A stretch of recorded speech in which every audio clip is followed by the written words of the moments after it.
योमरी बनाउन अर्को एउटा मेन चाहिने भनेको यो हाम्रो यो चाकु हो र यो चाकुलाई अहिले हामी पिस गरेर हामी पिस गर्यौं यो भयो। त्यसैगरी अर्को इन्ग्रेडिएन्ट चाहिने भनेको यो हाम्रो तिलको पेस्ट, बदामको र नरवलको ग्राइन्डिङ गरेको र मेटेरियल छ भनेदेखि यो सबै अब हामी तातो पानीमा मिक्साएर यो चाकुको लेडो बनाउँछौँ। तातो पानी तताइसकेका छौँ र यो चाकु चाहिँ हामी बिस्तारै तातो पानीमा खन्याउँछौँ।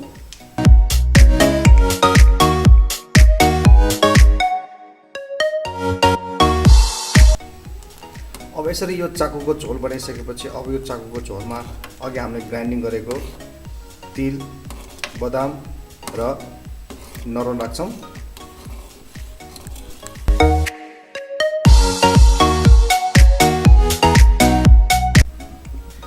अब यो हाम्रो मिक्सर अलिकति लेडो नबनेको हुँदाखेरि अब हामी यसमा चाहिँ हामी चामलको पिठो अलिकति मिसाउँछौँ।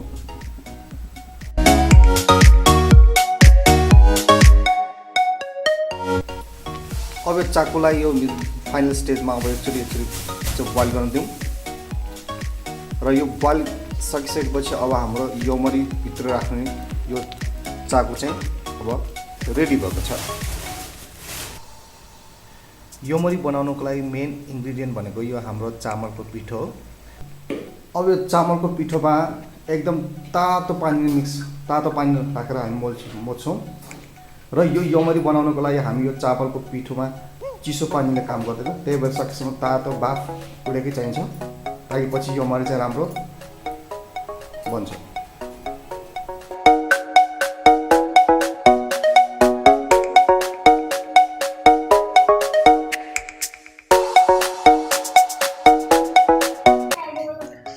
अब यो भने हाम्रो चाकु र चामलको पिठो मोलिसक्यौँ।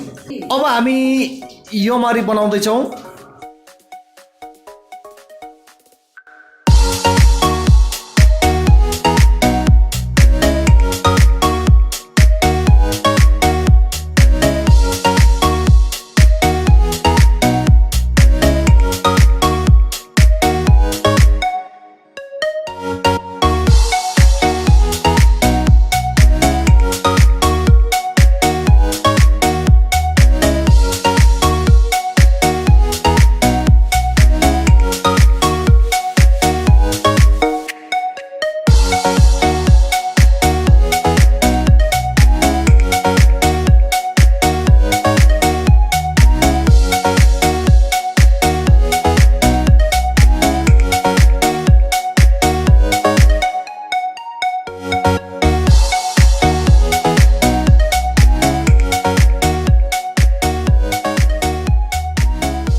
अब यो योमरी बनाइसकेपछि अब हामी योमरी पकाउनको लागि हामी ट्रेडिसनली हामी यो पोटासी चाहिँ युज गर्छौँ।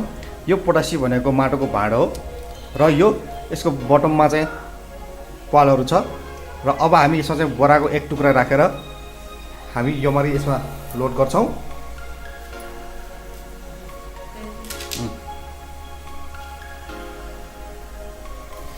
अब यसमा चाहिँ के हुन्छ भन्दाखेरि अब यो पोटासी चाहिँ हामीले यो कुनै एउटा भाँडो जसमा पानी तताइरहेको हुन्छ त्यसमा राख्छौँ र त्यो पानीको बाफले गर्दाखेरि त्यो पोटासीको तल भएको पालबाट बाफ निस्किन्छ र त्यो बाफको टेम्परेचरले गर्दाखेरि यो हाम्रो योमरी पाक्ने गर्दछ। अब यो पोटासी अब हामी यो कोसीमा जहाँ पानी उमालिरहेको छ हामी त्यसमा राख्छौँ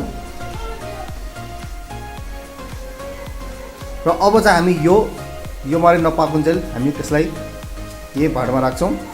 अहिले यो पोटासी नहुनेहरूले चाहिँ हामी यो पहिलाको हाम्रो अहिलेको रिसेन्टली भनेको अहिले यो मोमो बनाउने भाँडोमा पनि हामी योमरी पकाउन सकिन्छ। अब लगभग हाम्रो यो योमरी लगभग 5 देखि 7-8 मिनटसम्म पकाउन दिन्छौँ र अब हाम्रो यो योमरी चाहिँ पाकिसकेको छ। अब हामी यो निकाल्छौँ।